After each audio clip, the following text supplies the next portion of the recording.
Voilà, donc peu de surprises à venir en Tunisie. Harold Iman, bonsoir. Vous nous avez rejoint avec vos cartes pour évoquer ce dossier.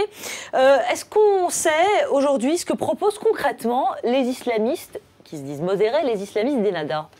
On sait, sachant que chacun est assez flou dans cette élection. Bon, alors Ennahda, le parti de la Renaissance, veut lutter contre la corruption. Ça, c'est assez fort dans la population. Lutter contre la pauvreté. Il a beaucoup de sections, de quartiers, de comités populaires. Ça marche très bien. Et des sociétés de bienfaisance. On voit un peu la formule des frères musulmans qu'on a vu dans d'autres pays, qu'on a investi un peu la société civile.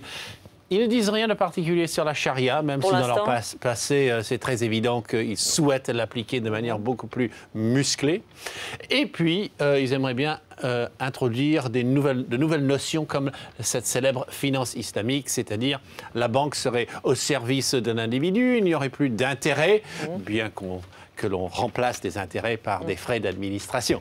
C'est un goût de déjà vu, déjà, avec la Libye hier soir. Harold, qu'est-ce qui reste, du coup, comme place à la gauche? Je crois qu'il y a au-delà de 3 partis. Oui, il y a pléthore de partis et il y a une surprise.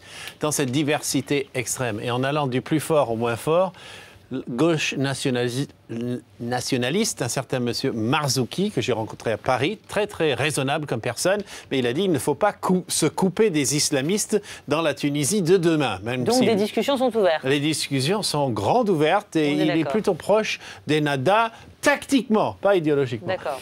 Ensuite, il y a eu une liste surprise qui vient juste après celui-ci, d'un certain Heshmi Al-Hamdi, qui est en fait un homme de l'extérieur, un expatrié tunisien, qui a été autrefois un proche à la fois de Ennahda et par la suite de Ben Ali. C'est incompréhensible. Pour l'instant, il faudra analyser ça dans les jours à venir. Ensuite, vous avez une gauche plus classique et tout à fait derrière, les sociolibéraux, c'était ceux qu'on aimait tant avant et qui ont fait un si mauvais score. Merci beaucoup, Harold Iman. On reviendra sur cette question avec vous.